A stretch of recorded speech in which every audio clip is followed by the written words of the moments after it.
Diệu Hoa xin kính chào tất cả quý vị và các bạn. Những câu thần chú sau đây sẽ giúp cho quý vị và các bạn bừng tỉnh giác ngộ và được chư Phật, chư vị Bồ Tát ở trong 10 phương gia hộ tiêu trừ nghiệp chướng khổ đau. Thần chú giúp những huyền diệu của Phật giáo Kim Cang Thừa đưa vào tâm tính con người, giúp cho chúng ta tiêu trừ khổ nạn, bệnh tật và cả ma quỷ, ám thân, thân tâm được an lạc, giác ngộ, giải thoát. Và trong đời này chúng ta được thay đổi vận mệnh cũng như tiêu trừ tất cả các nghiệp chướng ác. Nếu như quý vị muốn có công đức và quả báo thật là nhanh chóng, bạn có thể đạt được sự hoàn hảo nhanh chóng nhất. Nếu bạn muốn có một sức khỏe tốt, năng lượng dồi dào, ngoại hình xinh đẹp, ngoại hình ưa nhìn, bạn sẽ đạt được tất cả những mong muốn đó. Bạn hãy trì chú Lăng Nghiêm.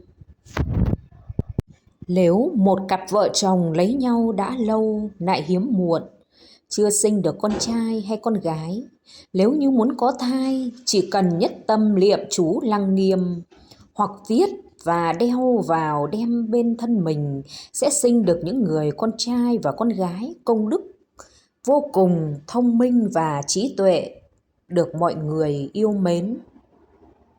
Chú Lăng Nghiêm là biểu tượng của Pháp, có liên quan đến vận mệnh của Phật Pháp. Phật Thích Ca Mâu Ni đã nói, nếu còn một người chỉ tụng chú Lăng Nghiêm thì Phật giáo sẽ không bao giờ bị hủy diệt. Nhất tâm chỉ chú Lăng Nghiêm sẽ được tái sinh vào 10 phương thế giới sau khi lâm chung. Cho dù chúng sinh chỉ tụng chú Lăng Nghiêm không tạo được công đức nào, thì mọi công đức của Như Lai 10 phương sẽ được ban vào cho người này, và họ luôn có thể được vãng sinh. Khi Đức Phật ra đời cùng nhau tu hành, và khi họ có thể hồi hướng công đức của mình cho tất cả các chúng sinh trong pháp giới, sẽ sớm chứng được ngộ Bồ Đề. Công đức của quý vị là vô lượng vô biên. Nếu quý vị làm nhiều việc thiện lành, bố thí cúng dường và trì chú Lăng Nghiêm, thì dù sinh ra ở nơi nào cũng đều được trí tuệ, may mắn, thành công trong cuộc sống.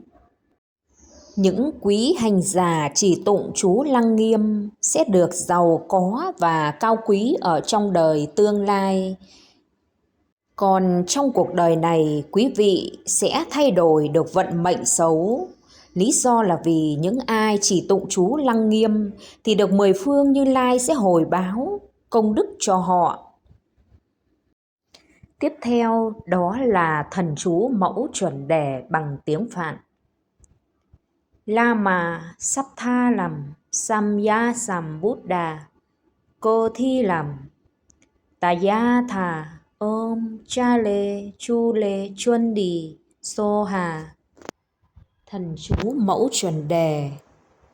Chuẩn đề Đại Minh Đà La Ni Bồ Tát chuẩn đề là hóa thân của Đức Quán Thế Âm Bồ Tát, thị hiện vào trong 6 đường sinh tử để hóa độ chúng sinh. Chuẩn đề gọi đủ là thất câu chi Phật mẫu chuẩn đề. Câu chi nghĩa là 100 ức, thất câu chi là 700 ức. Phật mẫu là mẹ sinh ra chư Phật. Oai lực của thần chú chuẩn đề là bất khả tư nghị. Trong kinh Phật có nói, 700 ức Đức Phật quá khứ nhờ trì niệm thần chú này mà thành đạo. Phật mẫu chuẩn đề nguyện hộ trì Phật Pháp và hộ mạng cho tất cả chúng sinh nào trí tuệ kém cỏi, thọ mạng ngắn ngủi, nghiệp chướng sâu dày, thân nhiều bệnh tật. Đức Như Lai còn thuyết giảng, khi mà tụng chú này sinh ra chỗ nào cũng gặp chư Phật Bồ Tát, đời sống tư sanh tùy ý đầy đủ. Đời đời thường được xuất gia, trì đủ luật nghi tịnh giới của Bồ Tát, không đọa ác thú, thường được chư thiên thủ hộ. Chú chuẩn đề được nhiều người trì tụng để khai mở trí tuệ bát nhã, nhận lại nhiều thuận lợi may mắn trong cuộc sống. Mỗi hành giả bước trên con đường tu cần đặt trọn vẹn niềm tin và tâm thành kính lễ, chỉ niệm thần chú chuẩn đề, cầu Bồ Tát gia hộ. Ngõ hầu vượt thoát khỏi chướng duyên, ma nghiệp là điều không thể thiếu trong thời khóa công phu niệm hàng ngày. Đức Phật Thích Ca Mâu Ni có giảng giải về tác dụng khi bất kỳ ai trì chú chuẩn đề đều giúp thân tâm thanh tịnh và giải thoát cho bản thân.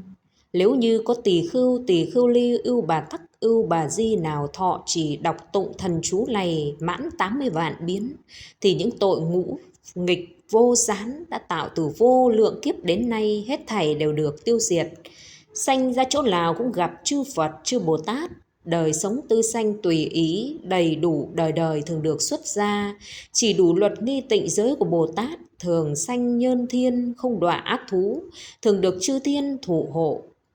Nếu có những người tại gia nam nữ thường trì tụng, thì nhà kẻ ấy không có khổ lão, tai ương, bệnh khổ. Ra làm việc gì đều được hanh thông, nói ra lời gì đều được tín thọ. Nếu như tụng thần chú này mãn 10 vạn biến trong chiêm bao, sẽ được thấy chư Phật, Bồ Tát thanh văn duyên giác, tự thấy trong miệng mửa ra vật đen. Nếu có ngũ nghịch tội thì không được thấy những hào mộng như vậy. Lên tụng mãn 70 vạn biến thì sẽ được thấy những tướng như trước cho đến mộng, thấy mửa ra sắc trắng như sữa cơm, vân vân. Thời phải biết người đó tội diệt được tướng thanh tịnh. Tiếp theo đó là thần chú vãng sanh chú Đà Ra Ni của Phật A Di Đà. Đây là thần chú vãng sanh bằng tiếng Phạn. Namo Amitabhaya Tathagataya Tayatha Amrito Bhave Amrita Siddham Bhave Amrita Vikrante Amrita Vikranta Gamini Gyagana Krita Kare Swaha. Namo Amitabhaya Tathagataya Tayatha Amrito Bhave Amrita Siddham Bhave Amrita Vikrante Amrita Vikranta Gamini Gyagana Krita Kare Swaha. Đây là thần chú của Đức Phật A Di Đà, được trích ra từ Vô Lượng Thọ Kinh. Ngoài ra, đoạn chú này cũng có trong Phật thuyết A Di Đà Căn Bổn Bí Mật Thần Chú Kinh. Chú vãng sanh, tên gọi đầy đủ là Bạt Nhất Thiết Nghiệp Chướng Căn Bản Đắc Sanh Tịnh Độ Đà La Ni. Hay thần chú này có tên khác là A Di Đà Phật Căn Bổn Bí Mật Thần Chú. Chúng ta thường gọi tắt là thần chú vãng sanh. Thần chú vãng sanh, khi ai nhất tâm trì tụng sẽ được tiêu tội trong muôn ngàn ức kiếp. Tất cả các phiền não, ma chướng không dám đến quấy nhiễu. Chú vãng sanh biến người tu tâm Bồ Đề sáng tỏ như mặt trăng tròn đầy. Khi mệnh chung thấy vô lượng thọ Như Lai cùng vô lượng câu chi Bồ Tát đến nghênh đón, thân tâm an lạc vui vẻ, liền được vãng sanh cực lạc thượng phẩm thượng sanh, chứng Bồ Tát vị. Trong kinh Niệm Phật Ba La Mật của Hòa Thượng Thích Thiền Tâm Dịch, trong phẩm thứ 7, khuyến phát niệm Phật và đọc tụng chơn ngôn, Ngài Phổ Hiền Đại Bồ Tát vì thương tưởng chúng sanh thời mạt Pháp, khi ấy kiếp giảm, thọ mạng ngắn ngủi, phước đức kém, thiếu loạn trược tăng nhiều, kẻ chân thật tu hành ít, nên Ngài đã ban thêm cho người niệm Phật bài chú vãng sanh, để thủ hộ thân tâm, nhổ tận gốc rễ nghiệp chướng, trừ sạch phiền lão, được mau chóng sanh về cực lạc. Thần chú có công dụng là phá bỏ mọi nghiệp chướng căn bản, giúp chúng ta được vãng sanh đến cực lạc. Những người mà trì chú cần phải thân tâm, khẩu ý đều phải thanh tịnh, giữ giới, ăn chay, ngày đêm 6 thời, mỗi thời tụng 24 lần. Nếu làm được như vậy sẽ diệt được các tội tứ trọng, ngũ nghịch, thập ác và hủy báng chánh pháp. Thường được Đức Phật A-di-đà hiện trên đỉnh đầu. Hiện đời luôn luôn được an ổn, phước đức. Đến lúc lâm chung tùy nguyện mà vãng sanh về cõi Tây Phương Cực Lạc. Hoặc nếu như tụng được đến 30 muôn, tức là 300.000 lần, liền thấy Phật ngay trước mặt mình. Trong kinh có dạy, người niệm Phật trước tiên, nghĩa là trước khi nghĩ đến việc tụng chú vãng sanh thì phải là một người hành hạnh niệm Phật. Khi tụng thần chú, chúng ta hãy đọc tụng thuần thục, nhuần nhuyễn như âm vang, tụng nhanh từng chữ như gió thổi cờ bay phần phật, âm điệu như làn nước phun nhẹ tắm mát tinh thần, như mặt trời sưởi ấm giữa giá đông, như siêu độ các âm hồn siêu thoát tĩnh lặng, như hóa giải các nghiệp chướng trần nao, như cảm nhận sự linh nghiệm của thần chú. Khi hành giả vừa tụng vừa cầu cho pháp giới thanh tịnh, tâm thanh tịnh, thì pháp giới thanh tịnh. Khi pháp giới đã thanh tịnh, tức là cõi tịnh độ của Phật A-di-đà xuất hiện. Nhất tâm niệm chú, nghiệp chướng sâu nặng bao nhiêu nhất định cũng được tiêu trừ. Nếu như ai phát nguyện tụng suốt đời thì vô cùng quý báu. Những ai mà nhất tâm trì tụng thì tự nhiên sẽ có sự linh ứng. Trường hợp có những vị không thông suốt chữ nghĩa, có khi tụng sai sót đôi chút không tổn hại, Phật vẫn chứng minh. Khi hành giả trì tụng thần chú, thân tâm thư thái, điều ngự các nghiệp chướng trong nhiều đời nảy sinh, chuyển hóa tâm hung ác thành thánh thiện, giúp người tu có cơ sở giải thoát những nghiệp lực hiện tiền. Thần chú có thể tùy nghi đọc tụng mọi lúc mọi nơi, vừa hộ cho mình, vừa hộ cho các âm hồn đã khuất. Tất cả các chư liên hữu tinh chuyên tu niệm Phật, nhưng có gia hạnh trì thần chú trọn đời hành pháp nhất tâm, ngày đêm thân tâm an lạc thanh tịnh, thân trang nghiêm, đạo hạnh thì sẽ được thấy Phật A-di-đà chư thiên thiện thần nai hộ, và được hộ trì của các thiện thần, các cõi âm binh, thập loại chúng cô hồn, ác thần không đến quấy nhiễu. Và cuộc sống luôn luôn được phước lạc, đến lúc lâm chung được Phật A-di-đà Quan Âm Thế Chí tiếp dẫn vãng sanh về cõi Tây Phương Cực Lạc. Thần chú của Ngài Văn Thù Sư Lợi Bồ Tát. Om Arapachara-đi, Om Arapachara-đi.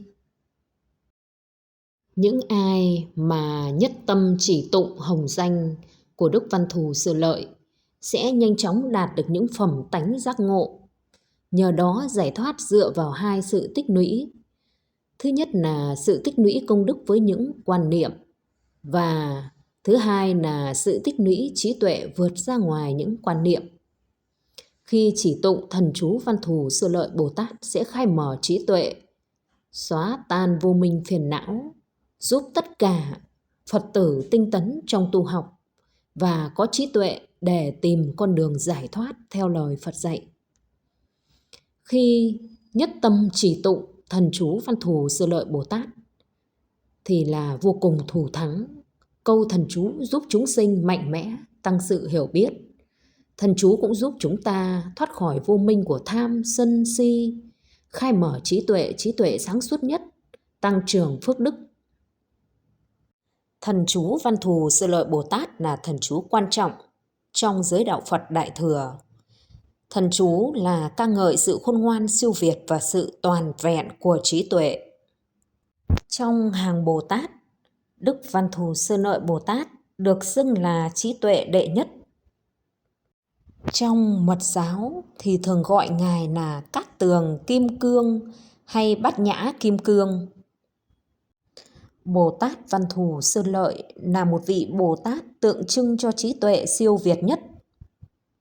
Ngài Văn Thù Sư Lợi Bồ Tát đại diện cho sự khôn ngoan Bát nhã không bị giới hạn bởi kiến thức hay là khái niệm.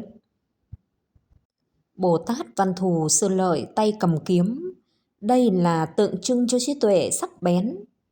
Và lưỡi gươm vàng trí tuệ này với hàm ý là sẽ chặt đứt tất cả những xiềng xích trói buộc của vô minh phiền não, đã cột chặt con người vào trong những khổ đau bất hạnh của vòng sanh tử luân hồi bất tận, để đưa con người đến trí tuệ viên mãn. Trong khi đó, tay trái của Bồ Tát Văn Thù Sư Lợi cầm cuốn kinh Bát Nhã, biểu trưng cho tỉnh thức và giác ngộ. Và Văn Thù Sư Lợi Bồ Tát cưỡi sư tử, đây là hình ảnh biểu thị cho uy lực của trí tuệ. Lấy con sư tử để biểu trưng cho năng lực vô cùng trí tuệ, đó cũng là trí của Phật. Bồ Tát Văn Thù Sư Lợi nhờ trí này nên đã truyền hóa những vô minh phiền não, những ý niệm chấp ngã, pháp trở về vô lậu và chứng chân thập tính.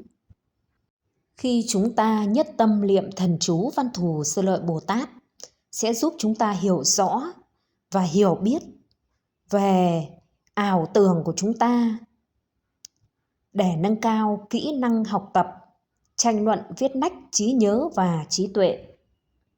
Mỗi ngày chúng ta hãy nên trì tụng 7 lần, 7 biến đó, hoặc là 21 biến, hoặc 100 biến. Chữ Dri nên được ngân dài. Tất cả những người mà thành tâm chỉ niệm, thân tâm sẽ được an lạc, thành công trong mọi công việc ở trong cuộc sống, và luôn được Phật, Bồ Tát, thiện thần phù hộ gia trì. Nếu như Phật tử chỉ tụng 1 lần thì sẽ được hộ thân, 2 lần thì được người nhà và bạn bè sẽ được bảo vệ, 3 lần thì nhận được đại hộ. Càng lăng siêng chỉ niệm thì sẽ tiêu trừ được rất nhiều nghiệp chướng xấu. Sự nghiệp luôn luôn thành công, công đức thì không thể nói hết được. Nếu như người vừa tụng 1 biến thì như tụng 8.000.000 thập nhị phi đà tạng kinh. Nếu tụng 2 biến, Văn Thù Phổ Hiền liền theo gia hộ, hộ pháp thiện thần ở trước người đó. Nếu như tụng 1 biến thì tất cả các khổ nạn của người tu hành đều được tiêu trừ. Nếu như tụng 2 biến thì tất cả các kiếp sanh tử trọng tội đều được diệt trừ. Nếu như tụng 3 biến thì tam muội hiện tiền. Nếu tụng 4 biến sẽ được tòng trì bất vong. Nếu mà tụng được 5 biến sẽ mau thành vô thượng bồ đề. Nếu người nào nhất tâm chỉ niệm và viết chữ tiếng Phạn nên đàn pháp, y pháp, niệm tụng mãn 1 tháng thì Văn Thù Sư Lợi Bồ Tát sẽ hiện thân kia ở trong hư không diễn nói pháp yếu.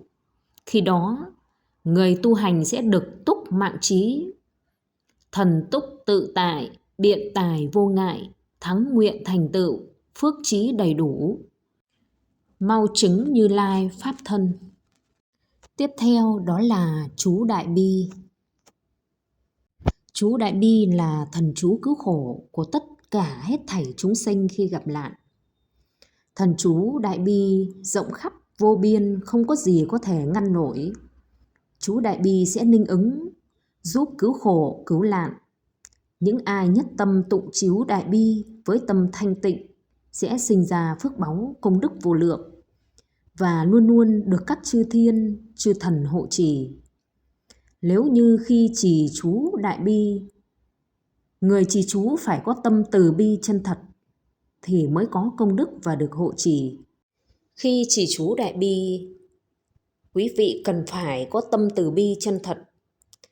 Chú Đại Bi được rút ra từ kinh Thiên Thủ Thiên Nhãn Quán Âm Bồ Tát Quảng Đại Viên Mãn Vô Ngại Đại Bi Tâm Đà Nani. Chú Đại Bi là thần chú cứu khổ quảng đại viên mãn vô ngại.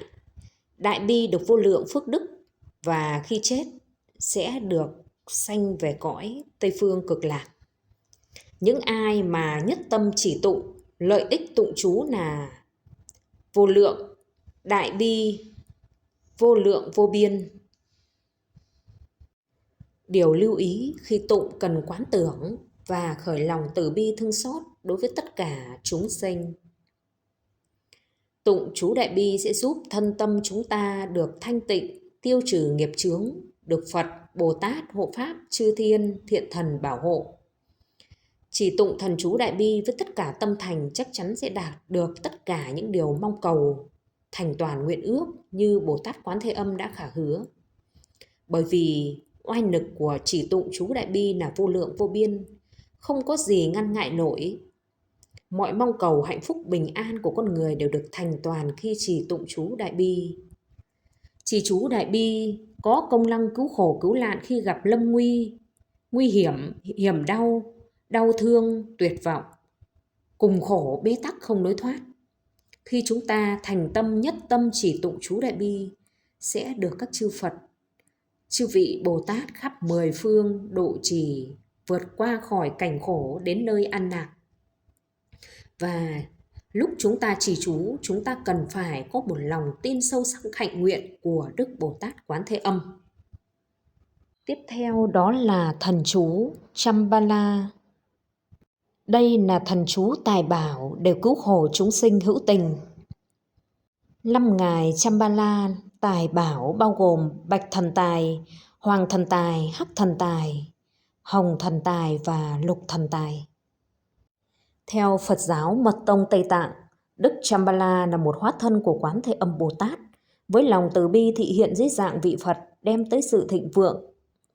Kinh điển có chép về truyền thuyết Nama Atisa, một vị tôn quý của trường phái Gelu, khi đi hành hương tới nơi Bồ Đề Đạo Tràng, ngài gặp một cụ già ăn xin nghèo khổ sắp chết đói vì xung quanh tất cả không có gì có thể ăn được. Lama Atisa lại không có gì cả, dù chỉ một chút thực phẩm cho cụ già. Với lòng từ bi thương người, ngài đã lấy dao cắt một miếng thịt của mình cho cụ. Quá bất ngờ trước việc bố thí 3 năm mật như vậy, cụ già bật khóc từ chối. Làm sao ta có thể ăn thịt của một vị tăng khả kính như ngài? Ngài không thể làm được gì hơn nữa, ngài đành bất lực trước thực tại và khóc trước cái chết của cụ. Bỗng dưng ngay lúc đó xuất hiện một luồng ánh sáng rực rỡ trước mắt ngài vô cùng tuyệt đẹp. Không ai khác, đó chính là Đức Mẹ Quan Thế Âm Bồ Tát Thiên Thủ. Vì rung động bởi lòng từ bi của Lama nên đã hiện ra và nói: ta sẽ cứu độ chúng sanh nghèo khổ, ban cho sự giàu sang bằng cách hóa thân thành Chambala, một vị Phật của tài bào để cứu khổ chúng sinh hữu tình. Ta sẽ làm vơi bớt sự nghèo khổ để họ sẽ không bị phân tâm khỏi việc thực hành lòng từ bi và thiện tâm. 5 ngài Chambala, các ngài thị hiện hình tướng là tướng đầy đặn, nét mặt hung dữ, mạnh mẽ để che chở cho chúng sinh khi phải trải qua những nghiệp chướng xấu và những khó khăn cũng như tất cả các tiêu cực. Thần chú Bạch Thần Tài. Ngài được sinh ra từ mắt phải của Đức Mẹ Quan Thế Âm Bồ Tát. Ngài là một hiện thân của Quan Thế Âm Bồ Tát. Thành tâm trì chú sẽ giúp chúng ta thoát khỏi được khổ đau, diệt được nghiệp chướng xấu, phát khởi tâm Bồ Đề, đẩy lùi tai họa và bệnh tật. Ngài đem lại cho chúng ta sự giàu có, phồn thịnh, đem đến tất cả những điều tốt đẹp nhất cho chúng sinh khi nhất tâm chỉ tụng thần chú của Ngài. Thần chú Bạch Thần Tài là: thần chú Bạch Thần Tài là Om Padma Chotha Ajiya Chambala Siddhaya Hum Phật. Om Padma Chotha Ajiya Chambala Siddhaya Hum Phật. Thần chú Hoàng Thần Tài. Hoàng Thần Tài là hóa thân của Bảo Sanh Phật. Ngài bảo vệ giáo pháp, và nếu ai gọi tên Ngài sẽ đến giúp đỡ người đó. Ai khó khăn về bất cứ thứ gì hoặc là về tài chính, hãy chỉ tụng thần chú của Ngài sẽ đến và giúp đỡ. Người được Ngài gia trì khi trì chú phải là người phát tâm Bồ Đề, thực hành Phật giáo một cách đúng đắn. Thần chú Hoàng Thần Tài là Om Chambala Chadendeya Swaha. Om Chambala Chadendeya Swaha. Om Chambala Chadendeya Swaha. Tiếp theo đó là Hắc Thần Tài. Hắc Thần Tài là hiện thân của Phật A Xúc Bệ Kuperaden, còn được gọi là thủ lãnh của Lâm Chambala. Nếu như ai nhất tâm trì chú, Ngài sẽ ban cho của cải và sự hạnh phúc. Thần chú của Hắc Thần Tài là Om Indachali Mukham Dachamali Swaha.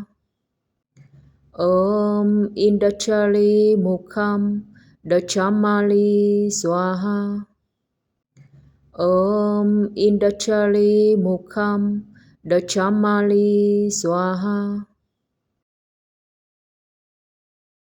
Hắc Thần Tài là vị thần tài, coi về tà và tài, Ngài chính là vị thần chủ trừ các tà quỷ, oan gia trái chủ đến gây sự phá rối vì tiền tài. Tiếp theo đó là thần chú Hồng Thần Tài. Ngài có 2 mặt và 4 tay và cầm con trồn tài bảo ở trên tay trái. Nếu như ai nhất tâm chỉ tụng thần chú của Ngài, sẽ được Ngài bảo vệ và phát triển sự giàu có, cuộc sống viên mãn và trở lên rất nổi tiếng. Và thần chú của Ngài đó là Om Chambala Chadendeya Dalam Medahi Hari Dakini Chambala Sambara Swaha. Khi quý vị thành tâm trì chú và kết hợp với làm nhiều việc thiện lành, bố thí công đức, thì tài lộc càng viên mãn và có công danh sự nghiệp. Tiếp theo đó là thần tài xanh, là Đức Phật vô lượng quang ở phương Tây, mang lại tất cả lợi ích cho chúng sanh thoát khỏi cảnh nghèo khó. Nước da của Ngài có màu xanh lục. Tất cả những ai nhất tâm trì chú thần tài xanh, Ngài sẽ đem lại lợi ích trong sự nghiệp và công danh cũng như là tài lộc. Khi nhất tâm trì chú thần tài xanh sẽ thanh lọc được tất cả những điều xui xẻo và chướng ngại, đồng thời cho phép mọi chúng sanh được hưởng lợi từ thịnh vượng và phát triển, để mọi mong muốn đều được thực hiện mà không gặp trở ngại. Om Chambala Chadendeya Swaha. Om Kama Chambala A Swaha. 5 ngài Chambala, mỗi ngài đều có thần chú và đều nhằm giúp đỡ những chúng sanh vơi đi sự nghèo khổ, để cho tất cả mọi người không còn bị sao lãng khỏi thực hành về thiện tâm và hiện thực hóa mọi mong ước thế gian và xuất thế gian. Con đường tốt nhất để thỉnh cầu sự giúp đỡ của các vị tài bảo là chúng ta hãy thực hành liên tục việc cúng dường trái cây, hoa thơm, nến nhang, làm nhiều việc thiện lành, bố thí công đức. Nếu như chúng ta không có điều kiện thì hãy cúng dường nước đến các ngài. Nếu được thì hãy cúng dường nước cùng với việc trì tụng thần chú của các ngài. Và rồi thực hành mọi điều vi diệu sẽ đến mà không thể nói hết bằng lời. Thần chú Bát Nhã Tâm Kinh. Bát Nhã Ba La Mật Đa là đại thần chú của các vị Phật, Bồ Tát, giúp cứu độ chúng sanh. Đây là phương tiện để đưa Phật tử đến bờ giác ngộ chân lý của Phật giáo. Thần chú giúp ta mở lối cho ta sám hối những nghiệp chướng, ác nghiệp của trong thời quá khứ, giúp cho những người học Phật nhanh chóng giác ngộ quay về bờ giác và được chạm vào những chân lý nhiệm màu của Phật Pháp. Đức Phật muốn cho tất cả Phật tử và chúng sanh hiểu được con đường tu hành đi đến giải thoát, giác ngộ thì phải vượt qua rất nhiều chướng ngại. Nên trì chú Bát Nhã giúp cho chúng ta vững tâm tu vượt qua mọi khó khăn và đến bờ giác ngộ. Nên Bát Nhã Ba La Mật Đa là đại thần chú, là đại minh chú, là vô thượng chú, là vô đằng đẳng chú, hay trừ được hết thảy khổ, chân thật, không dối. Tất cả chư Phật nhờ lương theo Bát Nhã Ba La Mật mà đạt quả Phật. Vì vậy, thần chú này được nhân cách hóa và được tôn vinh là mẹ của tất cả các chư Phật. Tiếp theo đó là thần chú Dược Sư Lưu Ly. Thầy tha ốm Pekanche Maha Pekanche Rajasamut Gete Soha. Thầy tha ốm Pekanche Maha Pekanche Rajasamut Gete Soha. Thần chú Dược Sư vô cùng vi diệu, giúp cho những người mong cầu khỏi bệnh về thân tâm, giúp cho thân tâm thanh thản, dứt khỏi những phiền não bệnh tật. Thần chú là phương thuốc quý, giúp cho con người đi tới sự giác ngộ. Nếu như ai nhất tâm trì chú, thì mọi lời mong cầu về bình an, giải bệnh và nghiệp chướng đều được tiêu tan, và tất cả đều được ứng nghiệm. Cơm ăn áo mặc, quần áo dư thừa. Phật Dược Sư Lưu Ly có nghĩa là thầy thuốc chữa bệnh, mang ánh sáng đến như ngọc lưu ly. Nếu ai nhất tâm trì chú, Dược Sư Lưu Ly sẽ giúp cho hành giả đang chìm đắm trong đau khổ về tâm hồn thể xác, sức khỏe bệnh tật dần dần được chuyển hóa. Đức Phật Dược Sư Lưu Ly Như Lai là trị tất cả các trọng bệnh về phiền lão, về thân, về tâm của chúng sinh, cứu độ cho chúng sinh ra khỏi sinh tử khổ đau. Tất cả mọi người nhất tâm chỉ tụng sẽ giúp cho thân tâm của chúng ta được thanh thản, khởi lòng từ bi với tất cả mọi người, hóa giải được mọi nghiệp chướng từ kiếp trước, trí óc minh mẫn và thoát khỏi bùa chú ám hại. Nếu ai bị yểm bùa chú, hãy cúng dường lên Phật Dược Sư Lưu Ly và để một cốc nước sạch, sau đó trì chú 108 biến vào cốc nước sạch và xin Phật gia trì, thì mọi người sẽ khỏi được bùa chú ám hại. Tiếp theo đó là thần chú của Địa Tạng Vương Bồ Tát. Tiếng Phạn là Om ha ha ha Winsamoti Soha. Om ha ha ha Winsamoti Soha. Om ha ha ha Winsamoti Soha. Đức Phật Địa Tạng Vương Bồ Tát nguyện chưa độ hết chúng sanh thì Ngài không chứng quả Bồ Đề. Nếu sự thọ khổ trong địa ngục vẫn còn, Ngài thề không thành Phật. Ngài thường được gọi là Bồ Tát của chúng sanh ở dưới địa ngục, vì lời thề nguyện sẽ không đạt được Phật quả cho đến khi địa ngục hoàn toàn trống rỗng. Ở vô lượng kiếp trước, tại thời Đức Phật Giác Hoa Định Tự Tại Vương Như Lai, Địa Tạng Vương Bồ Tát là một lữ bà la môn. Khi mẹ cô tạo quá nhiều ác nghiệp chết xuống âm phủ đã đọa vào trong địa ngục, và với tâm lòng hiếu thảo của cô đã làm vô lượng điều lành để hồi hướng cho mẹ và cầu nguyện Đức Phật cứu giúp. Mẹ cô đã thoát khỏi địa ngục và vãng sanh về cõi trời. Và khi đó cô đã phát nguyện sẽ lập ra nhiều phương trước để đưa chúng sanh mắc phải tội khổ thoát khỏi nghiệp chướng. Trong Phật giáo, người học Phật cần phải lấy đạo hiếu làm đầu.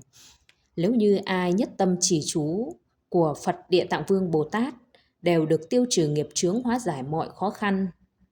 Tất cả mọi đau khổ của chúng sinh, những khó khăn về tài chính cũng như sức khỏe nghiêm trọng hoặc vấn đề nặng nề như động đất thiên tai, nếu ai nhất tâm trì tụng thần chú Địa Tạng thì sẽ đem lại công đức vô lượng vô biên cho bản thân. Nếu như mọi người hồi hướng cho các vong linh oan hồn ở dưới địa ngục, linh hồn lang thang được đầu thai thì sẽ được thoát kiếp và được vãng sanh. Nếu như ai trì chú Địa Tạng thì đất đai ở nơi ở được thoáng đãng, sạch sẽ, và tất cả các vong hồn lang thang đều được siêu thoát. Mọi người bình an, cơm ăn áo mặc dư thừa. Nếu cung kính cúng dường Phật Địa Tạng Vương Bồ Tát thì sẽ được chư thiên, chư thần linh bảo hộ hóa giải ân oán kiếp trước. Giàu sang về vật chất thì được dư thừa. Những ai mà đang mang thai thì hãy nghe chú Địa Tạng Vương Bồ Tát sẽ được bình an may mắn và đứa trẻ khi sinh ra sẽ thông minh trí tuệ. Tiếp theo đó là thần chú Om Mani Padme Hum. Om Mani Padme Hum có nghĩa là viên ngọc quý trong hoa sen. Om Mani Padme Hum là trái tim thanh khiết của Quán Thế Âm Bồ Tát, thanh khiết như hoa sen. Thần chú này là tâm ấn vi tế của Quán Thế Âm Bồ Tát, chân quý như đóa sen thanh tịnh. Tất cả Như Lai đều không biết tìm đâu ra thần chú 6 âm đại minh này của Quán Thế Âm Bồ Tát. Vì sao lại có câu nói như vậy? Điều này có nghĩa là thần chú này là phi thường nhất, nên nói rằng Đức Phật không biết nên đã đi tìm. Khi chúng ta nhất tâm tụng trì chú có thể tạo ra hai loại năng lực, đó là năng lực về tâm linh và năng lực từ bi. Nó cho phép chúng ta thiết lập tâm trí thanh tịnh của chính mình trong tánh không. Bạn hãy suy nghĩ mà xem, trì tụng thần chú có thể khơi dậy sức mạnh tâm linh và lòng từ bi, cho phép chúng ta thiết lập tâm thanh tịnh của chính mình trong tánh không. Bạn thấy điều này phi thường biết bao. Khi trì chú cần phải giữ giới luật, giữ 3 nghiệp trong sạch, để trong dòng chảy đầy nghiệp lành. Và để có hiệu quả, bạn phải hội tụ đủ 6 điều kiện để trì tụng thần chú có hiệu quả hay không. Là sự quán tưởng của bạn cần phải thuần thục và việc tụng niệm của bạn phải tinh tấn. Và chúng ta cần phải nhớ chữ Om Mani Padme Hum. Om là màu trắng, Ma là màu xanh lá cây, Ni là màu vàng, Pad là màu xanh nhạt và chữ Mê là màu đỏ, Hum là màu xanh lam. Công đức khi chúng ta niệm lục tự đại minh chú là ngăn cản không đi vào đường ác và ngăn cản chúng ta không đi về 6 cõi luân hồi mà về cõi Phật. Nếu chúng ta về cõi trời, cõi người và cõi Atula là cõi tốt nhưng hưởng hết phước báu đều bị luân hồi. Còn nếu như chúng ta vào 3 con đường xấu là con đường súc sinh, ngã quỷ và địa ngục. Tất cả chúng sinh trong 6 cõi này đều phải sinh tử luân hồi. Nếu như chúng ta trì chú của Quán Thế Âm Bồ Tát thì sẽ không đọa vào ác đạo. Công đức của thần chú của Ngài thật là không thể tưởng tượng nổi. Công đức của Quán Thế Âm lục tự đại minh này có thể viên mãn lục độ 3 la mật là bố thí, trì giới, nhẫn nhục, tinh tấn, thiền định và trí tuệ. Chúng ta có thể tu tập 6 ba la mật thường xuyên. Và để tạo ra sức mạnh, nó có thể đưa chúng ta phát triển Bồ Đề Tâm. Chữ Om có sức mạnh biến thân khẩu và ý bất tịnh của chúng ta trở lại thành thanh tịnh. Có nghĩa là phát huy được Phật tính của chúng ta. Mali là biểu thị rằng rất quý giá. Padma là ngựa trắng hay Padme là nâng cao tâm trí. Hum có nghĩa là tiêu diệt và loại trừ nó. Cả câu có ý là tâm ta trong sáng như hoa, tâm ta là báu vật. Khi chúng ta chỉ tụng thì công đức chỉ tụng là có thể hút hết mọi phiền não chướng ngại và nghiệp chướng của chúng ta rồi tiêu diệt chúng. Khi chúng ta thành tâm chỉ tụng có thể chuyển lo lắng thành trí tuệ rồi phát Bồ Đề. Điều này dễ khiến cho chúng ta dễ thành Phật hơn. Om Mani Padme Hum là kho tàng tâm, là tâm thanh tịnh của Quán Thế Âm, là viên ngọc quý. Khi chỉ tụng nhiều hơn, bạn sẽ tích lũy vô lượng công đức và trở thành kho báu. Và trong Phật giáo, Đức Quán Thế Âm tượng trưng cho thân thể. Bí mật được nói ra hay nói ra tượng trưng cho Ngài là một câu thần chú ngắn gọn, 6 ký tự Om Mani Padme Hum của Bồ Tát Quán Thế Âm.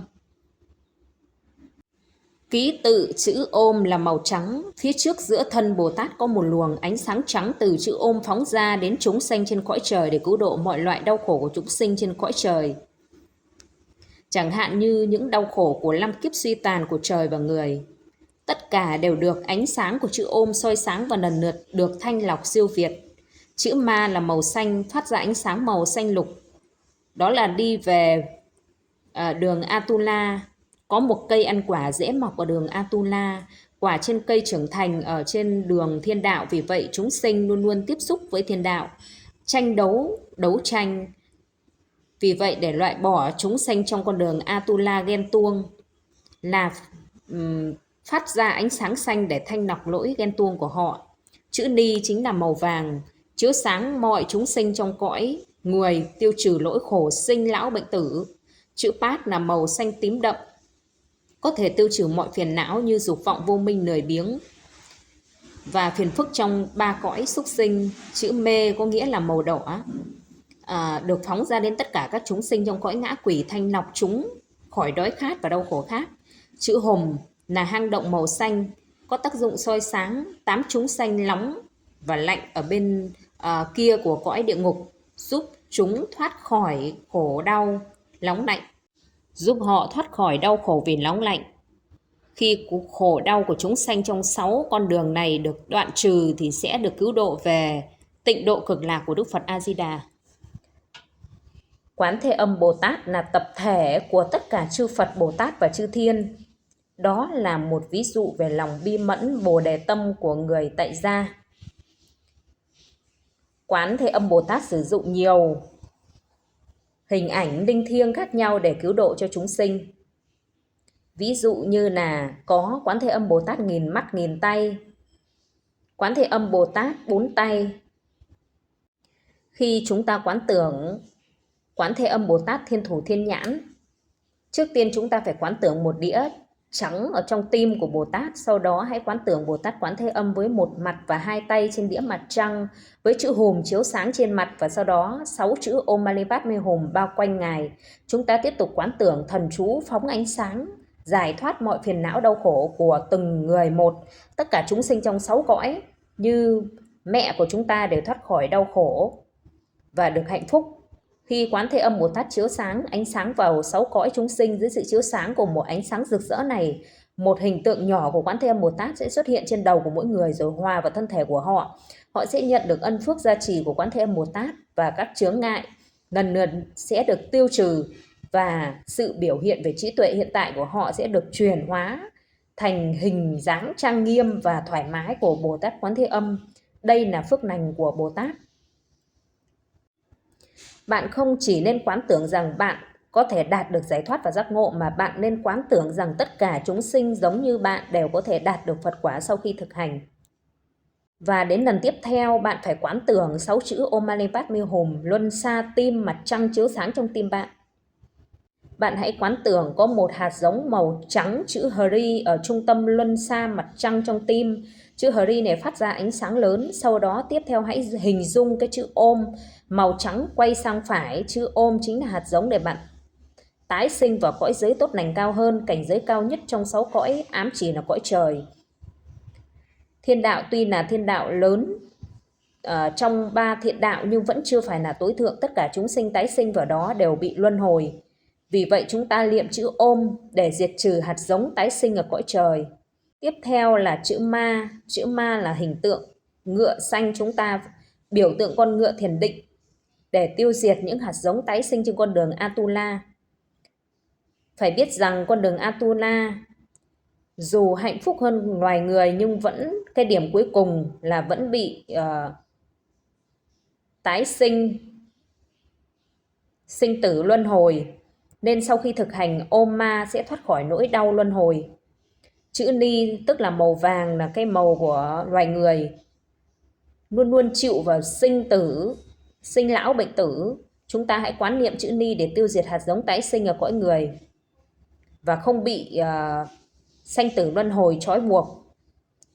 Tiếp theo là màu xanh chữ Pát, tượng trưng cho cõi súc sinh. Bạn hãy thiền định và tiêu diệt những hạt giống tái sinh ở cõi súc sinh. Chữ Mê là màu đỏ, tượng trưng cho cõi ngã quỷ. Bạn hãy thiền định về chữ Mê, bạn có thể tiêu diệt những hạt giống tái sinh vào cõi ngã quỷ. Và chữ Hùng là màu xanh đậm, tượng trưng cho cõi địa ngục. Khi thiền định về chữ Hùng, bạn có thể tiêu diệt những hạt giống tái sinh vào cõi địa ngục.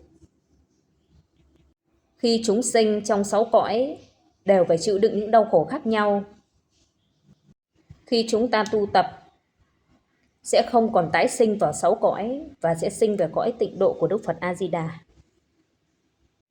Và chúng ta hãy nhớ khi tụng kinh, bạn không chỉ thiền định về chính mình mà còn phải hình dung tất cả chúng sinh cũng đang tụng kinh cùng với bạn.